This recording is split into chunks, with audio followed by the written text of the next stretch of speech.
الحمد للہ رب العالمین واشهد ان لا الہ الا اللہ وحدہ لا شریک لہ واشهد ان نبینا محمدا عبدہ ورسولہ اللہم صل وسلم علیہ وعلی آلہ وصحبہ اجمعین۔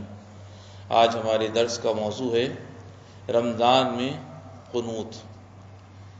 روزے رکھنے والوں، قیام رمضان میں مستحب چیزوں میں سے ایک دعائے قنوت ہے۔ نبی کریم صلی اللہ علیہ وسلم سے ایک حدیث میں ثابت ہے، حضرت حسن بن علی رضی اللہ عنہما نے بیان کیا، علمنی رسول اللہ صلی اللہ علیہ وسلم کلمات اقولہن فی قنوت الوتر، یعنی اللہ کے رسول صلی اللہ علیہ وسلم نے مجھے چند کلمات سکھائے جنہیں میں قنوت وتر میں کہتا رہوں۔ اللہم اہدنی فیمن ہدیت وعافنی فیمن عافیت وتولنی فیمن تولیت وبارک لی فیما اعطیت وقنی شر ما قضیت فإنک تقضی ولا یقضى علیک وإنہ لا یذل من والیت ولا یعز من عادیت تبارکت ربنا وتعالیت۔ اب اس دعا کو چھوٹے چھوٹے حصوں میں اس کا ترجمہ اور اس کی تھوڑی سی وضاحت بیان کی جا رہی ہے۔ یعنی اس کا دعا کا ترجمہ ہے، اے اللہ مجھے ہدایت دے کر ان لوگوں میں شامل کر جنہیں تو نے ہدایت دی ہے، مجھے عافیت دے کر ان لوگوں میں شامل کر جنہیں تو نے عافیت بخشی، دوست بنائے گئے لوگوں میں شامل کر کے مجھے دوست بنا، جو کچھ تو نے دیا ہے اس میں میرے لیے برکت عطا فرما، تو نے جو فیصلہ کیا ہے اس کی برائی سے ہمیں بچا، کیونکہ تو ہی فیصلہ کرنے والا ہے اور تجھ پر کسی کا فیصلہ نہیں چل سکتا، اور جس کا تو والی مددگار ہو وہ ذلیل نہیں ہو سکتا، اور جس سے تو دشمنی کرے اسے عزت نہیں مل سکتی، تو بابرکت اور بزرگ ہے۔ ہم اگر اس دعا پر غور کریں تو پتہ چلے گا کہ مختصر ہونے کے باوجود یہ دنیا و آخرت کی بھلائی پر مشتمل ہے۔ اللہم اہدنی فیمن ہدیت، اس میں اللہ سے ایسی ہدایت مانگی گئی ہے جو مکمل ہو، علم نافع اور عمل صالح کو جامع ہو۔ اس میں اللہ سے یہ بھی سوال ہے کہ وہ اپنے بندوں میں سے نیک ہدایت یافتہ لوگوں میں داخل کرے جن کی رفاقت بہت اچھی ہوگی۔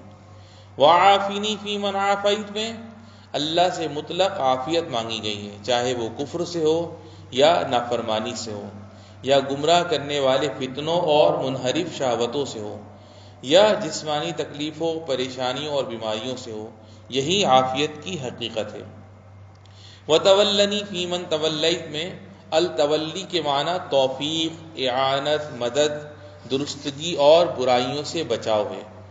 وبارک لی فیما اعطیت یعنی برکت، خیر کثیر کو کہتے ہیں۔ تو مسلمان اللہ تعالیٰ سے دعا کرتا ہے کہ اللہ تعالیٰ نے جو کچھ اسے دیا ہے اس میں برکت عطا فرمائے، چاہے وہ علم ہو یا مال ہو یا اولاد ہو یا گھر بار یا اس کے علاوہ کچھ اور ہو، کہ اللہ اس کے لیے اسے باقی رکھے، اس میں اسے اور زیادہ بھلائی دے، اس کی حفاظت فرمائے اور اسے آفتوں سے محفوظ رکھے۔ وقنی شر ما قضیت فإنک تقضی ولا یقضى علیک میں بندہ اللہ تعالیٰ کا وسیلہ تلاش کر رہا ہے کہ اسے قضا کی شر سے بچائے، کیونکہ اللہ تعالیٰ جس چیز کا بھی فیصلہ کرتا ہے اپنی بالغ حکمت سے کرتا ہے، اسی کے لیے پورا حکم نافذ ہونے والی مشیت اور شامل ہو جانے والی قدرت ہے۔ اس کے حکم کو کوئی ٹالنے والا اور اس کے فیصلے کے خلاف کوئی فیصلہ دینے والا نہیں ہے۔ وَإِنَّهُ لَا يَذِلُّ مَنْ وَالَيْتَ وَلَا يَعِزُّ مَنْ عَادَيْتَ، اس میں پہلے بیان کی گئی بات وَتَوَلَّنِي فِيمَنْ تَوَلَّيْتَ یعنی مجھے دوست بنا کر ان لوگوں میں شامل کر لے جنہیں تو نے دوست بنایا ہے کا سبب بیان کیا گیا ہے۔ اللہ سبحانہ وتعالی جب کسی بندے کو دوست بنا لے تو وہ ذلیل نہیں ہو سکتا، اور جب کسی بندے کو دشمن بنا لے تو وہ عزت نہیں پا سکتا۔ عزت پانے اور ذلت سے بچنے کی طلب تو صرف اللہ سبحانہ سے کی جا سکتی ہے۔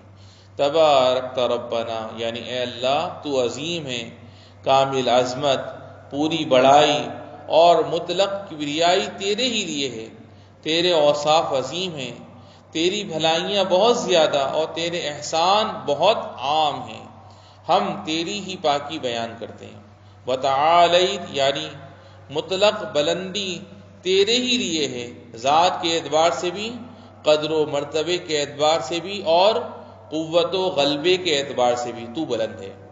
بھائیوں، اس نفع بخش دعا کے عظیم معنی پر غور کیجیے۔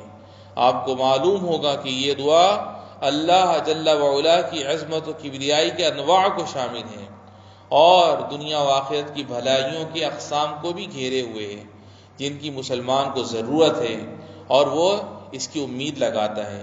یا اللہ، ہمیں دنیا و آخرت میں عافیت عطا فرما، ہدایت سے نواز دے، ہماری مدد فرما، اور ہمیں ہر قسم کی برائی سے محفوظ رکھ۔